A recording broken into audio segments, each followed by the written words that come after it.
Okay, hello everyone, and welcome to the Strimzi Community Meeting, October 16th, 2025. So yeah, the first step is done about recording. Let's see, and let's go through the agenda. I see a couple of PR, and one is highlighted with your review is needed. So let's go and see. Okay, this is, yeah, the big one from you, right, Jakub? It's not that big. Most of the stuff are just CRDs, which you don't really read anyway. Yeah, no, okay. Big in terms of file changed. I know there are a lot of CRDs changed, but yeah, so on my side, I haven't jumped on that yet. Of course, it's on my to-do list. But as you said, it needs reviews.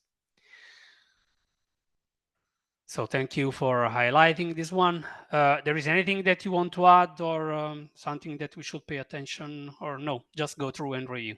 No, just review it. Okay. Thank you.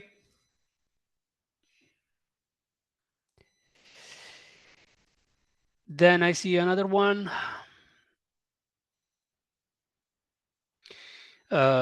Okay, this one, improve readability of contribution list in README. It seems that the change was made, but Paul asked for a change. And then okay, the contributor didn't come back yet since last week. So we can just wait for now. You already pinged the contributors, Jakub.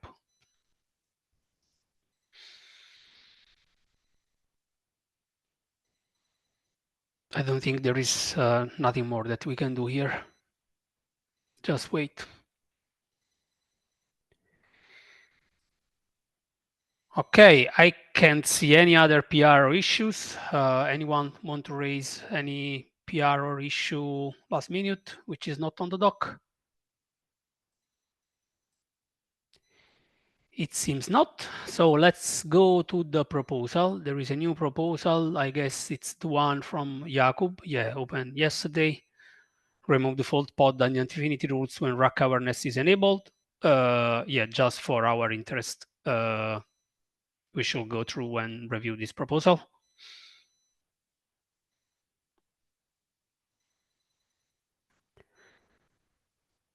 Okay, no comments.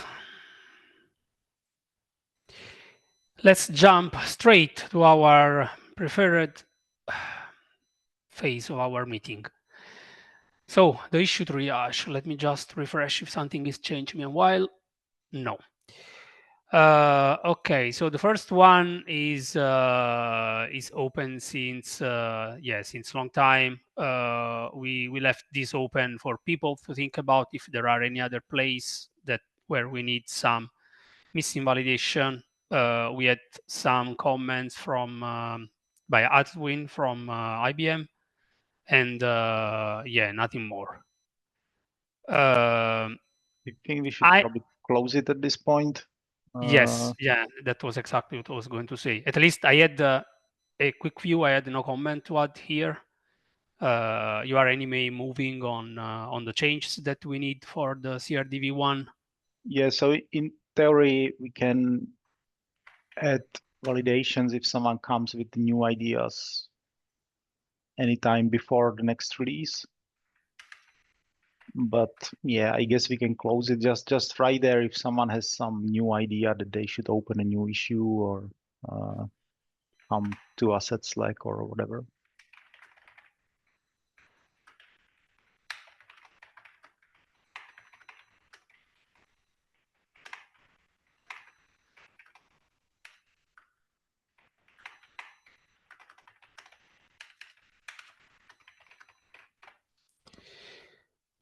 Okay, is that okay? Any objections? Sounds good. Thanks. Okay, thank you, Jakob. Let me just copy this.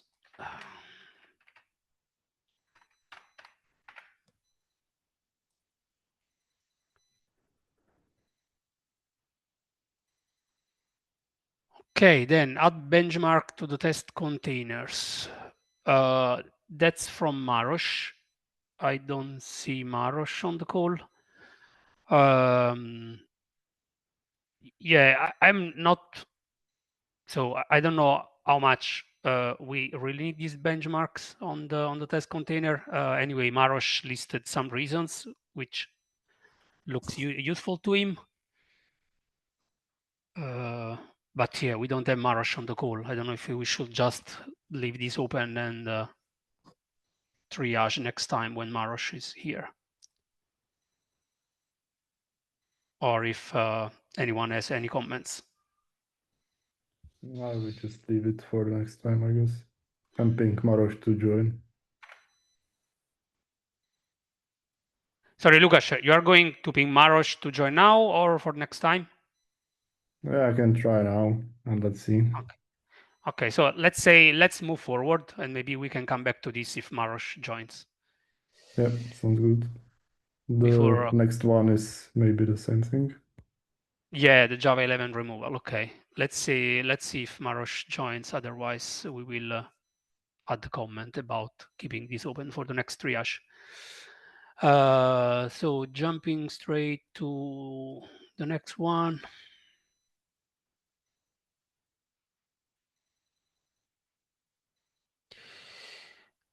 Okay, so it seems to be related to the Strimzi user operator used in standalone mode. They are using this with an Haven Kafka. And our current user operator doesn't support all the things that there are in ACLs, like for example, the delegation token are missing. And the contributor is asking, is suggesting to filter out what's not supported by the user operator. Or anyway, making the user operator unidirectional, like the topic operator. Jakub, you had some comments here. I'm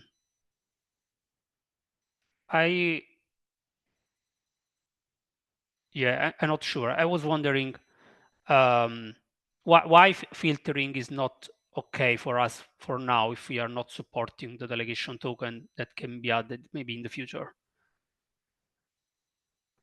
Because that means that whatever you do in the future breaks the compatibility.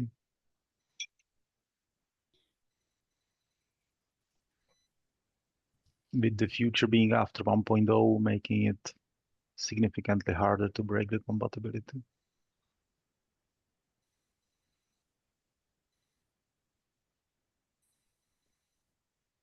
So the other up, yeah, go ahead, Kate.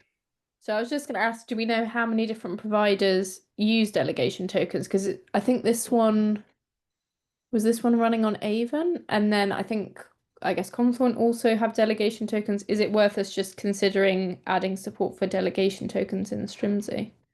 Do we think there's enough different providers that would be useful for a fair number of users? I guess what adding support for delegation tokens means to be decided, but is it worth maybe pursuing that as the way forward? So I don't think we are adding support for delegation tokens because of some provider. That doesn't really make sense for us. Whether we should silently ignore the delegation tokens because of the providers, that might be a different story. Well, I guess just at least, yeah, deciding how to handle them. That said, it seems a bit weird way of the user operator to manage the users if, given the presence of the delegation tokens, it seems that the provider has their own user management, but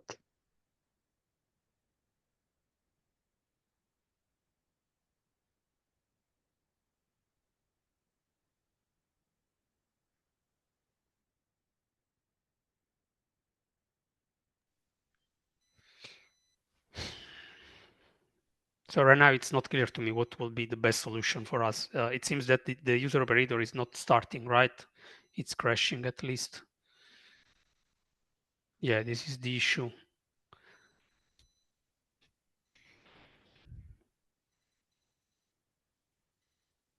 So one option is saying that the user operator doesn't work.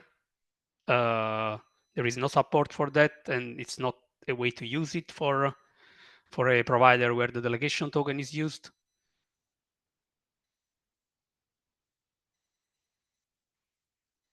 Or on the other side, adding the support for the delegation token. I don't think there are many options. No, you can just ignore them, right? By ignore them, what do you mean? It's not, so it's different from filtering? So technically, the support for the delegation tokens means different things, right? So in theory, you can add support for it to the user resource itself. That doesn't make any sense whatsoever because we don't use the delegation tokens anywhere at this point. Other way how you can see support for delegation tokens is that the user operator gives you a view of what the ACLs are in the cluster. And because there are no delegation token rules in the user resources, then supporting them means that the operator should follow the single source of truth it has and go and delete all the delegation tokens.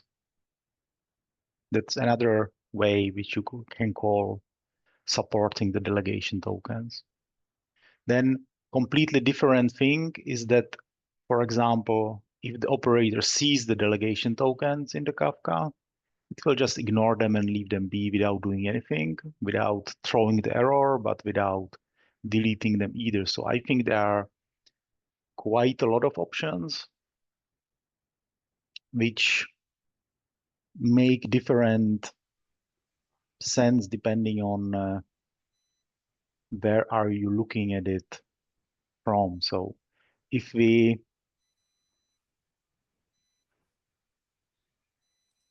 as I said in my comment, basically, if you decide to just ignore the delegation tokens which are there, then if in the future we decide to support the delegation tokens in some form, that might mean that we would break the compatibility because in the past we were ignoring them. Now we suddenly start doing something with them. It's pretty similar if we decide to delete them, but if we decide to delete them right now, then yeah, obviously we are following the pattern we have today for the other ACL rules, not specified in the Kafka user, deleted. Obviously, it's probably a bit silly because it's exactly the opposite of what the user asked. But there are ways how you can see that as a making sense as well. So I don't know. Yeah, in this specific case, so I guess that deleting, maybe we are going to break somehow the ACLs on the user side, on the even Kafka cluster, because yeah, running the user operator, it's deleting the delegation token and it's maybe not expected by the user. We might, but maybe it's what every other user silently expects to happen. If they know that user operator is going to delete everything else that it's not able to manage. Because it's kind of the promise, right? That with the exception of the defined ignored users, what's not in the Kafka user, that's deleted. So like, I don't know how many other users thought about it and how many other users even care about the delegation tokens, but The other question I have is because yeah, my idea of filtering was what you mentioned as ignoring. What did you had in mind when the user is talking about filtering? So what's the difference between filtering and ignoring? I I was thinking it was the think same. I think the user here assumed that the operator would just ignore these rules because it doesn't support them.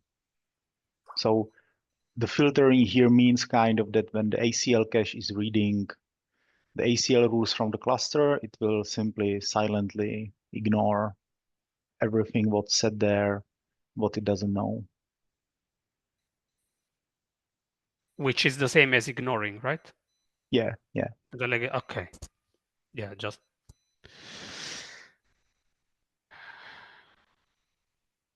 Yeah, I don't know. Any other opinions?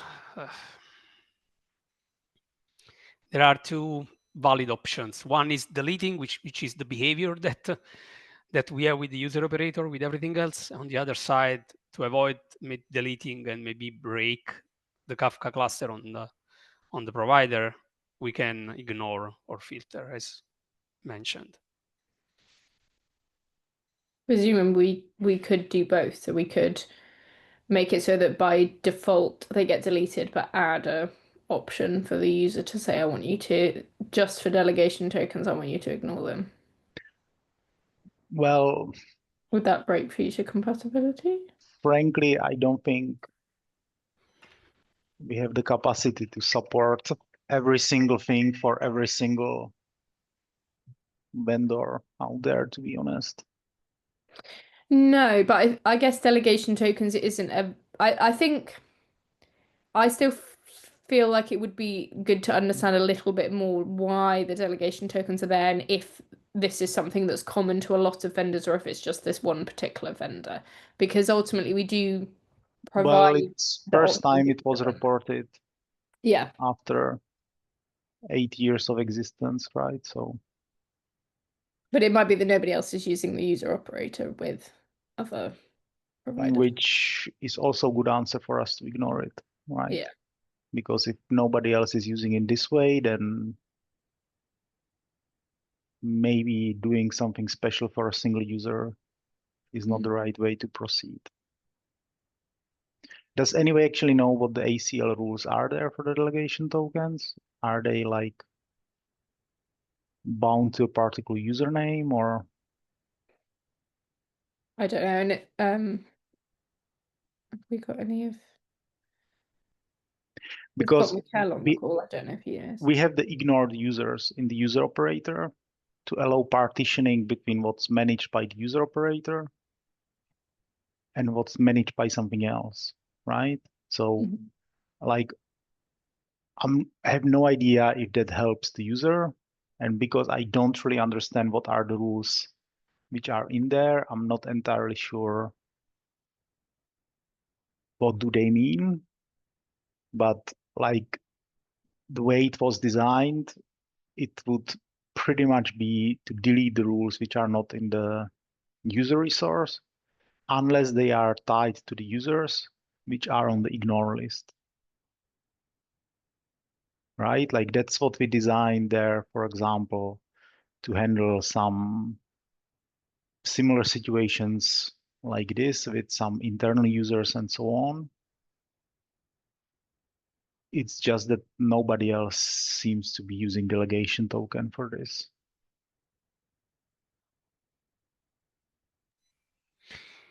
Well, we can even ask you mentioned the Strimzi ignored users pattern that we have now. We don't know, but we can ask the user if it's something that can help. So it doesn't help right now. Why? Because currently because as you saw the error, it fails on the error that it has some rule it doesn't understand.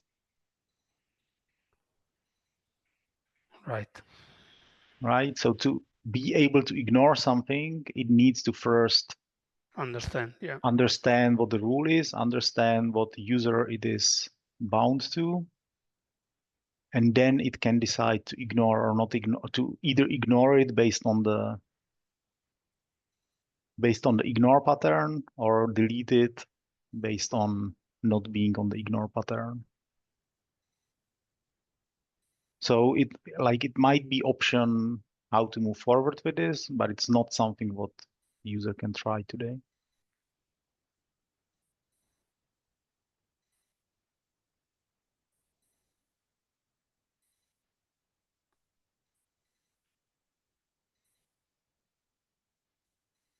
Well, maybe this one is the good approach that we can follow. So of course we need changes in the user operator. Sorry, Kate.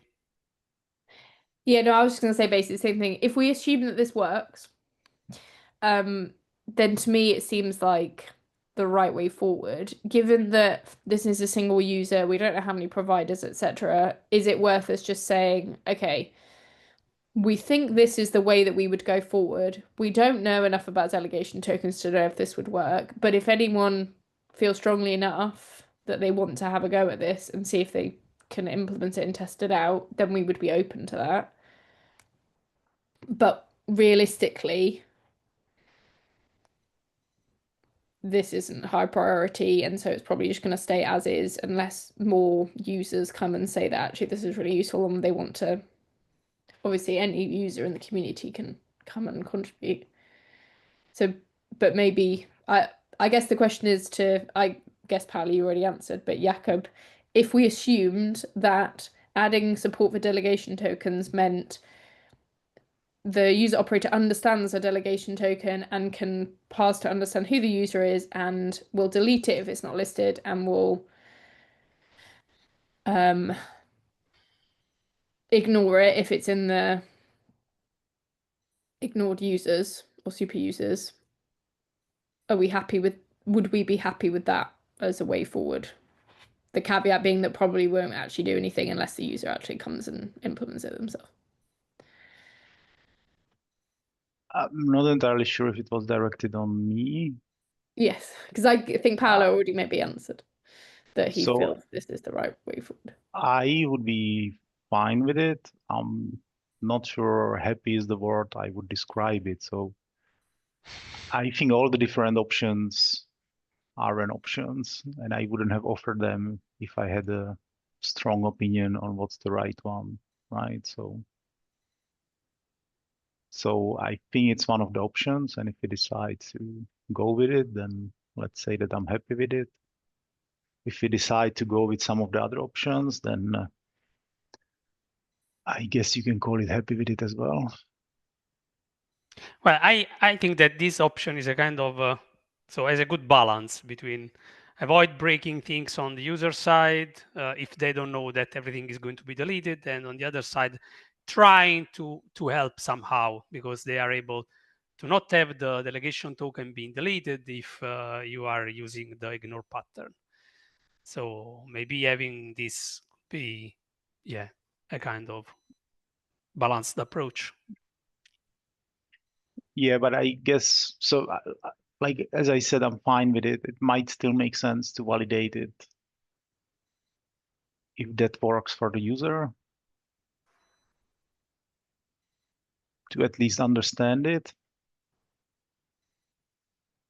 Yeah, I think Because if it doesn't work for the user, maybe we don't care it doesn't work for the user because we don't want to implement something what's wrong, but maybe then implementing it and maintaining it would be waste of the effort anyway because it doesn't help this user and nobody else asked for it. Yeah, we can try to explain what we have in mind in the comment and see if the user has any feedback. Yeah.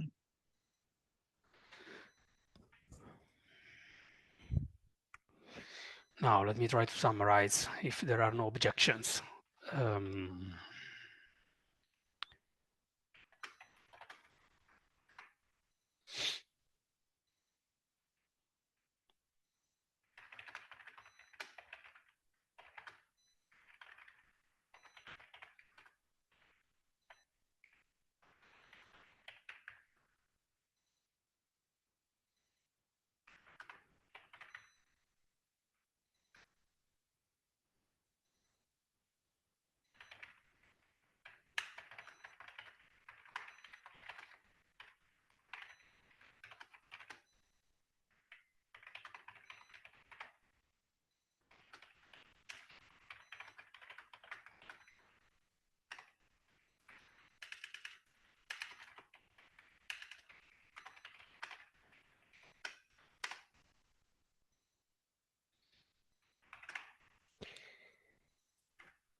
something like this.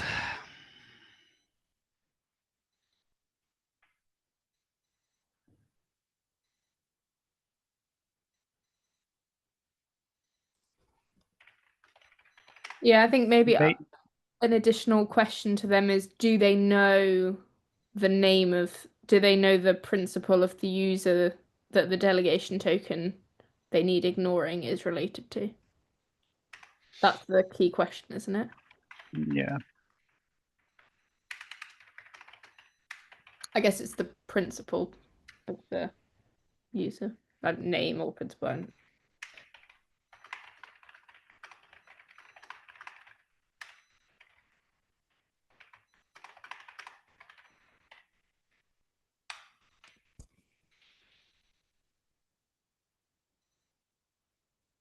Yeah, I'm happy with that.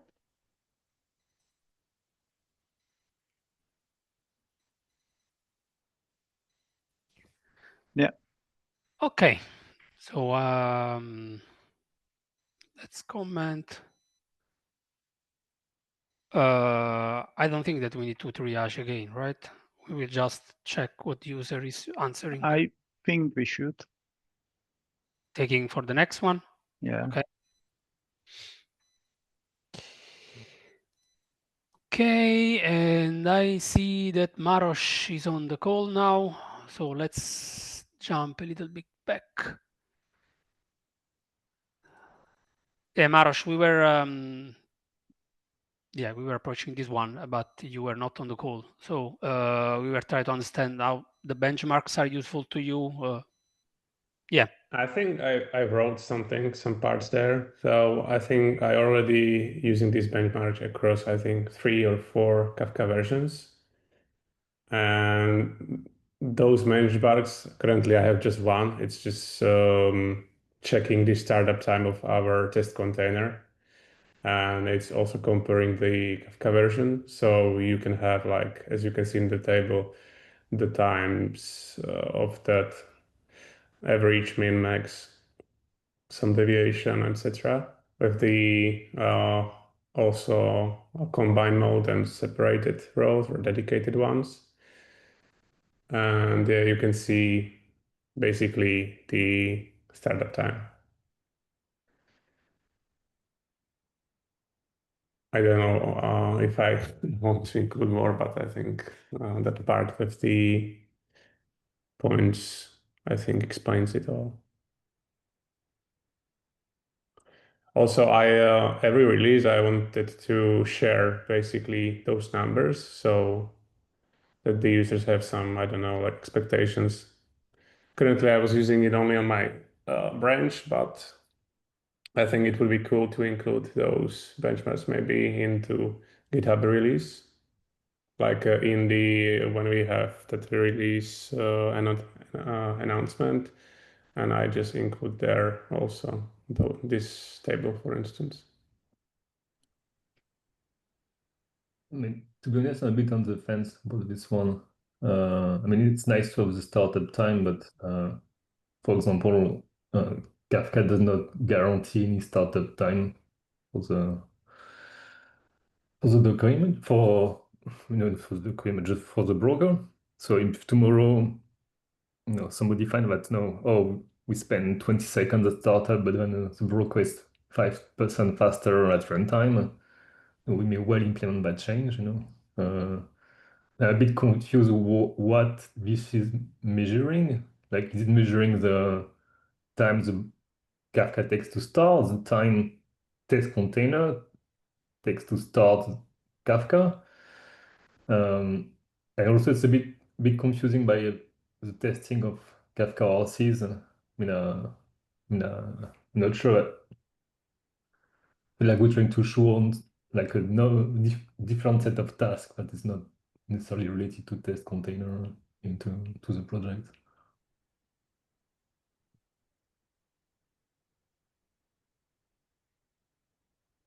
I mean, it basically calculates the startup time till you see, I think, running in the Kafka container. That's basically the startup time. Because what sort of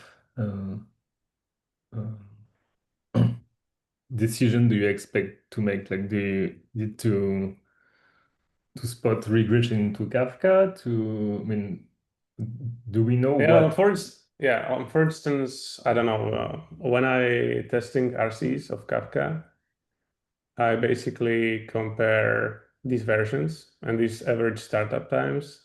Like I think in those benchmarks which I include above, there was like, I don't know, like maybe 10 runs. But for instance, if I want to be more accurate, I will just run it like 20 times.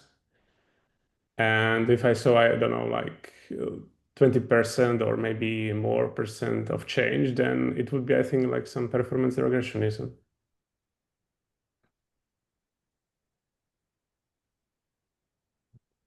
Or at least that's my point.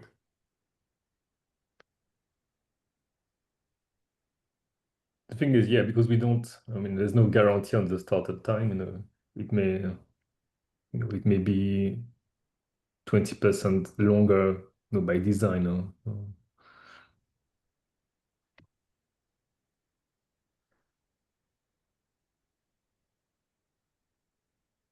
Also, it doesn't. No, you'll have to figure out then. Is it Kafka that's taking longer to start? Is it? Yeah, that's maybe with update of test container, there also could be Container something. or test containers or test container the Strimzi one.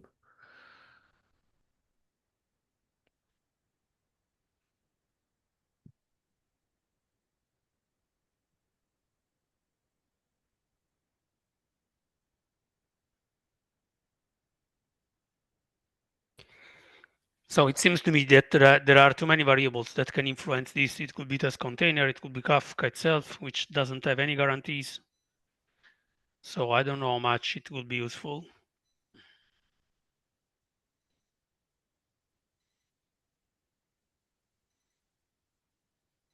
Like it could be also like network or something like that, Yeah. You can like imagine a lot of like layers there, but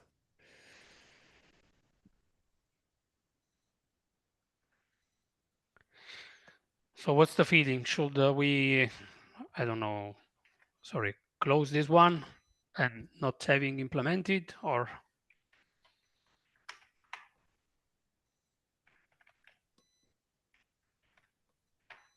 But I think benchmarks are interesting, but he looks like with our startup benchmark, which I think are interesting in terms of testing, but in terms of Kafka,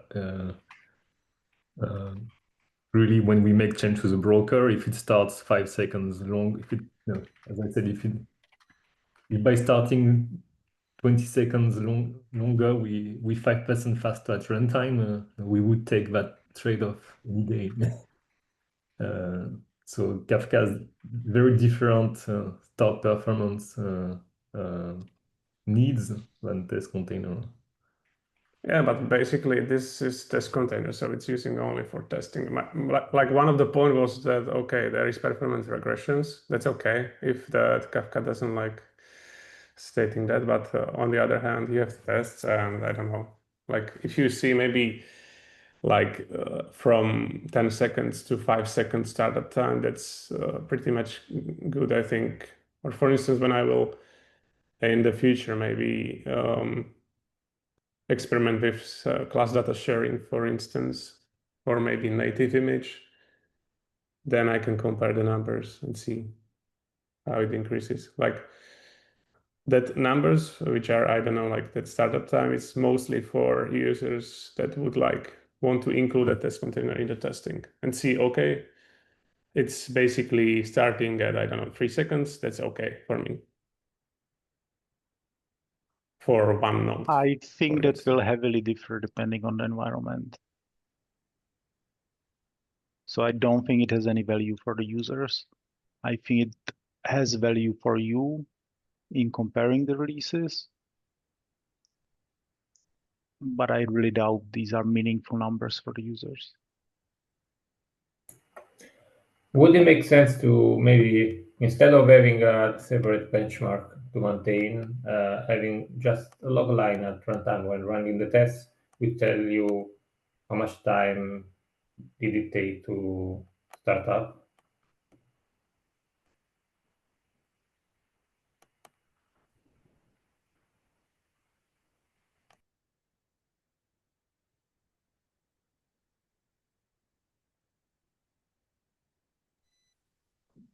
by a local line, you mean just one, like some configuration?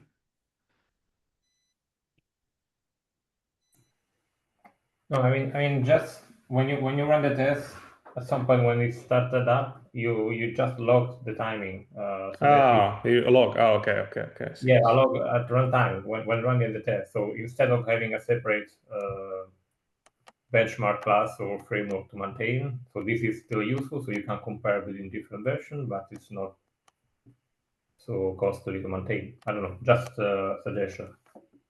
What do you see the value of the usage of this log line? Do you expect people to go read the logs of tests? Or... I mean, you kind of see the time it takes to run the test, right? Yeah, you can tell how much time is running the test and how much for just starting up the infrastructure for the test. And it also you can use it to compare different version of Kafka or test container, or whatever.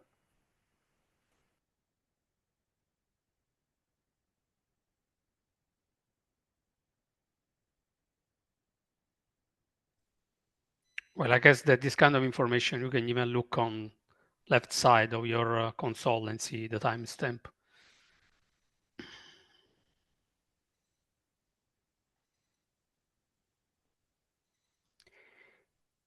So what's the agreement on this?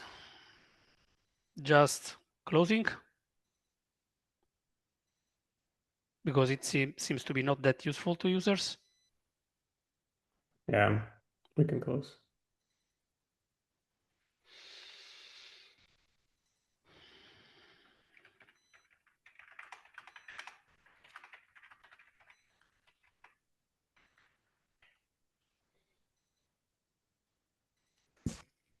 Something like this. Yes.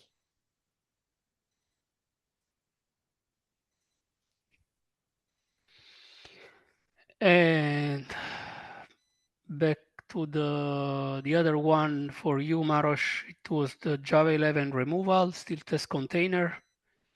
There was a discussion even with Mikkel because yeah, it was keeping Java 11 in the Strimzi metrics reporter because the Kafka clients still support Java 11.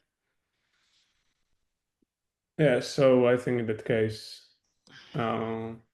we should close it, and maybe in next release of Kafka, we will see how it goes. Because I think Kafka drops Java versions every major releases, which is like 5 in this case. I mean, I was just pointing out that Kafka clients still support Java 11. I mean, Kafka 5 may be years away at this point. I don't know. I mean, there's no plan for it yet. We just had 4.1. I mean, so that's probability, okay. I mean, we had 3 after 2.1 or 2.2, so no. No, we had a 2 after 1.1. So sometimes it's quick, but here's like a Strimzi project decision. Like, do we see value in keeping Java 11 support for metrics report if it's the only thing that needs it, or would you rather have or Strimzi is all Java 17? That's it, like Yeah. users still on 11. We can't. I mean, it's maybe the question should be asked differently, right? Like, what do we save by dropping the Java 11 support in different components? Like, what do we basically get out of it? is there value in having 17 across the full code base, or is it painful? Is it painful to keep Java 11 metrics reporter? So to be honest, I'm not sure we should be fixated on the Java 17 because maybe with the operators, it's time to consider moving up from Java 17. But it's a different ecosystems, right? The Java operator, for example, the cluster operator that just runs as a container and it's not really provided to other users like the metrics reporter or the test container to include in their applications. So I'm not sure I would be fixated on using the same Java version everywhere, but more on what do we get from dropping the Java 11 support here? Do we get nicer code? Do we get smaller code? Do we get test container which runs faster in our tests because it's using some Java 17 features, or is it just dropping it for the sake of dropping it?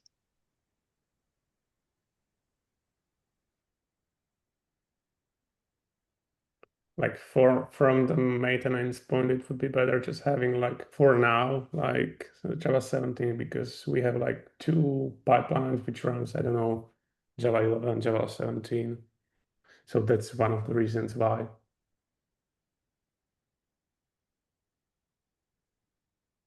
Also, I don't know how many like users using metrics reporter with Java 11 support. So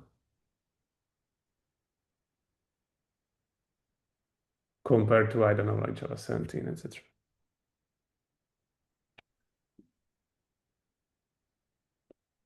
Well, in Matrix Reporter, we have a single pipeline. So we build for 11, but we run tests. Yeah. Mm-hmm.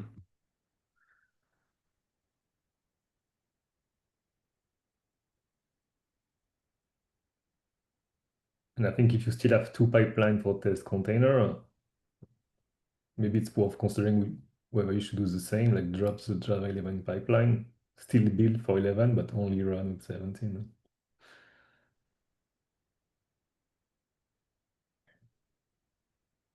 Because I mean, Java, in theory, guarantees that it should work.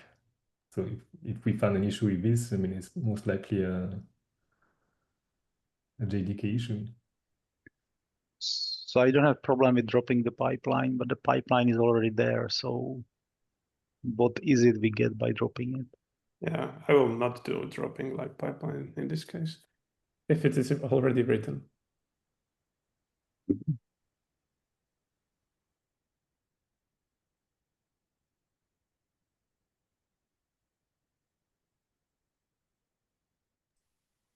So not dropping the pipeline, not dropping Java 11. We can just close this one.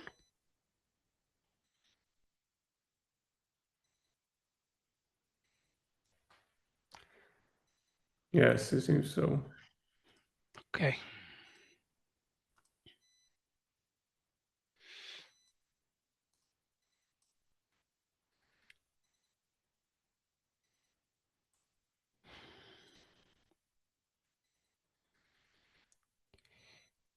And then let's move to the next one.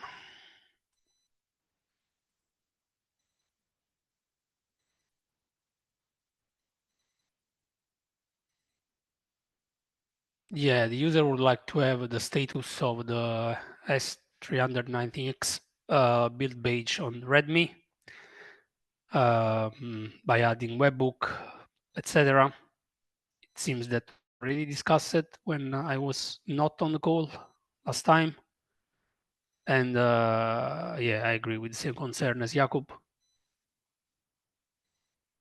I don't know if other people thought about it, if we should. Maybe if you start with the bridge issue, there was some comment from someone 2 days ago. Okay. So the issues are essentially the same, but yeah, here we see the response.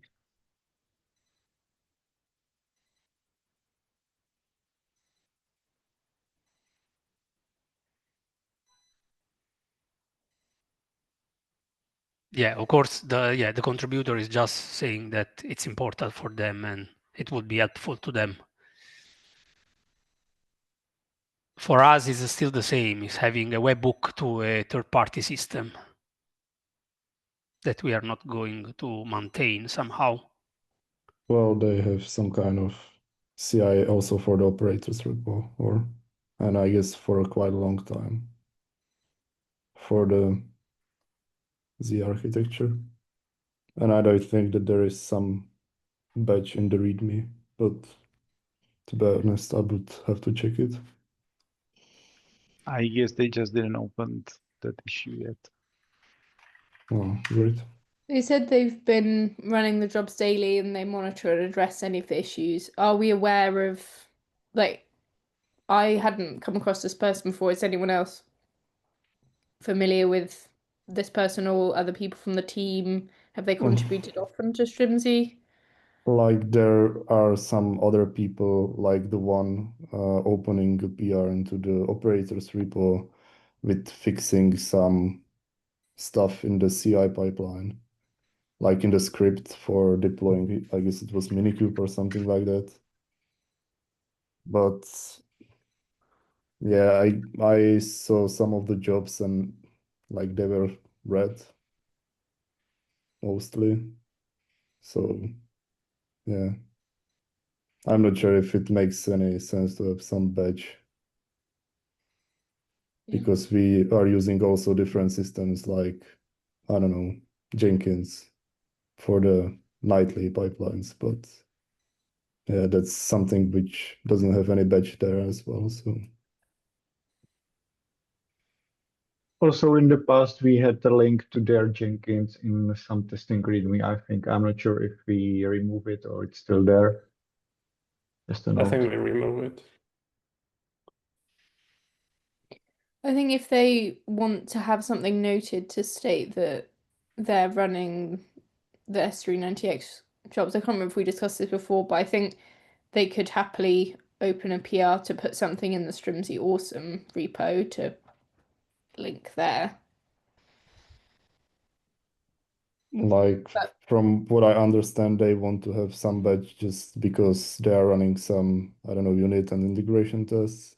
So the Yeah, no, build is passing, so I'm not sure if it's something for Strimzi Awesome repo. yeah, I know it doesn't fulfill the specific requirements they're looking for. It depends what the reason is for. They said it would be helpful to have a badge to highlight these efforts. Highlighting the effort they're putting in, if you put it in Strimzi Awesome, it's indicating that somebody's doing something.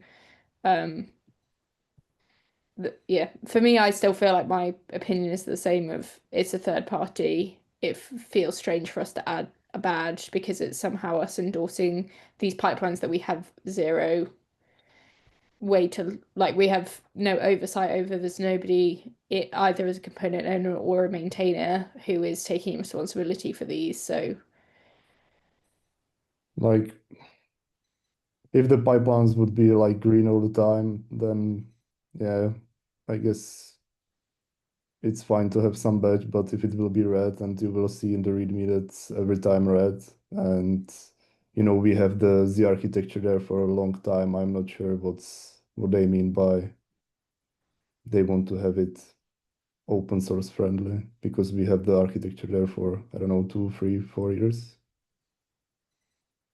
So why it's important to have it in the README now and not back in the day when they started implementing the stuff.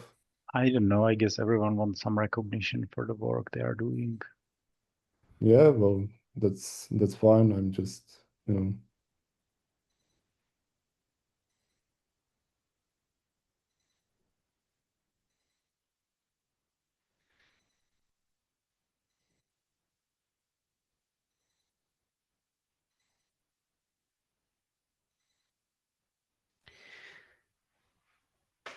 So it seems to me there is no agreement because, yeah, even for me, it's not clear why the badge is going to be helpful to them just for recognition at this point.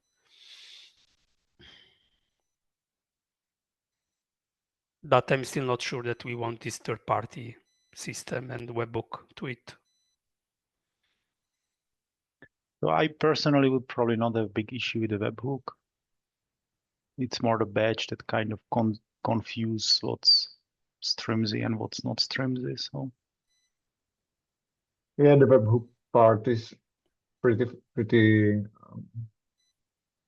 I mean, there is no security issue with that, right? Because it's just extending GitHub API events and sending them to different location. So it's basically native way how GitHub deals with such a thing. And I don't think that CNCF would be against that, for example. So the webhook yeah, will be part.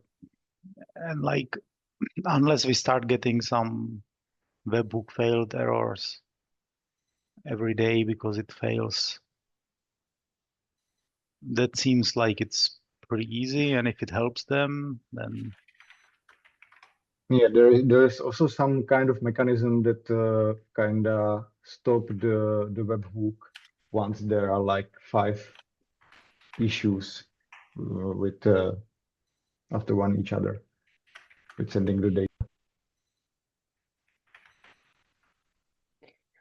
My concern is more if we add a webhook for one person, what's to stop other people who are doing things with Strimzi wanting a webhook for them?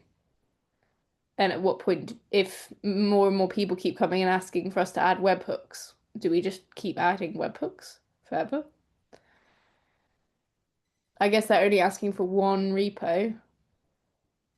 Oh no, I guess they're asking for 2, right? Because they're asking for bridge and then the other one. Are we going to put webhooks? Wow. well, to be honest, like they can with a clear explanation why they need the webhook.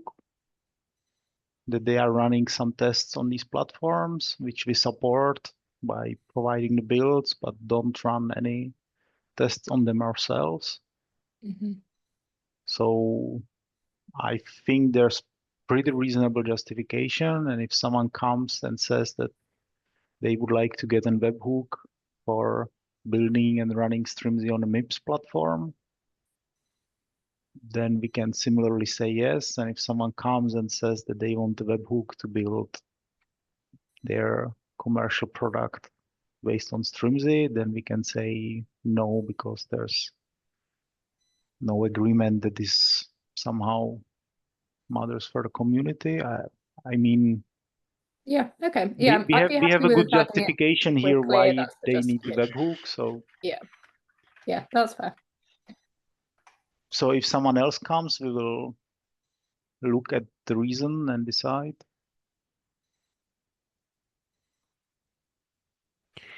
So we are okay to having the webhook, but not the badge.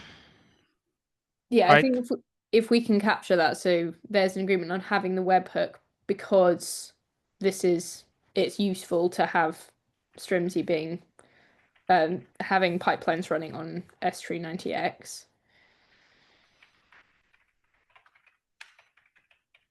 So the webhook for me, it would be fine if it would be somehow clear that it's a community effort, right?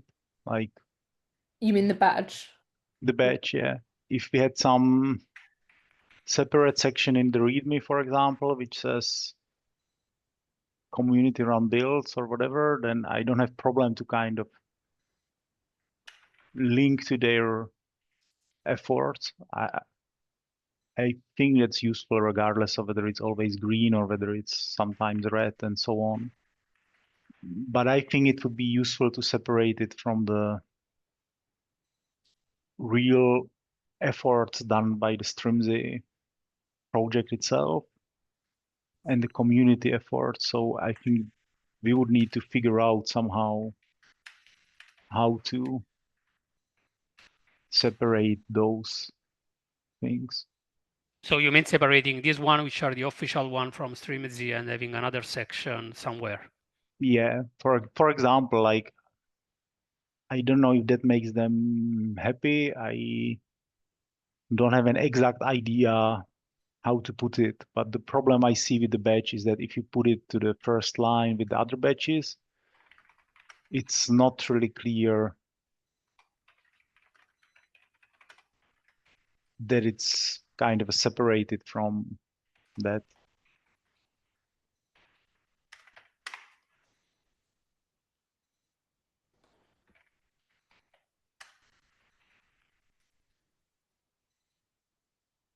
Maybe you should tag also the author of the issue, which I think was a different person.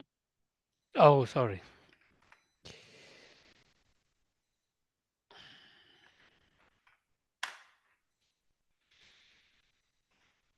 Okay, something like this.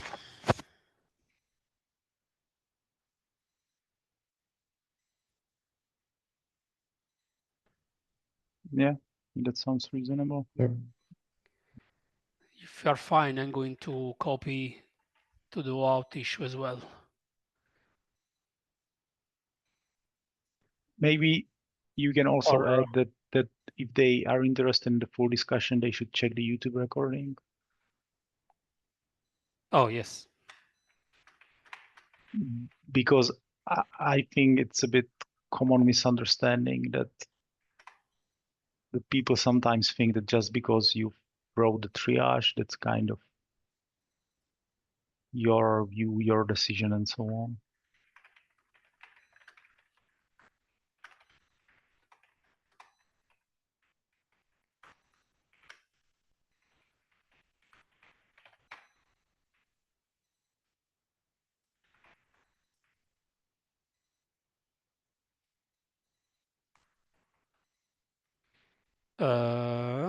We can remove the triage I guess keep it for next time. again.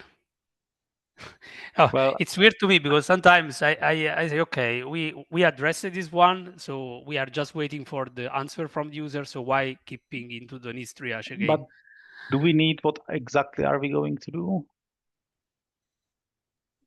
I think it's fair to leave it as needs triage because it just makes sure that we actually get back to it if the user responds, and we make sure that the way forward is clear.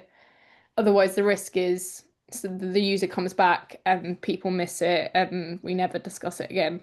And it just sits there. I mean, you would hope we would see it, but yeah. Yeah, Yeah, okay. I think it's fine to.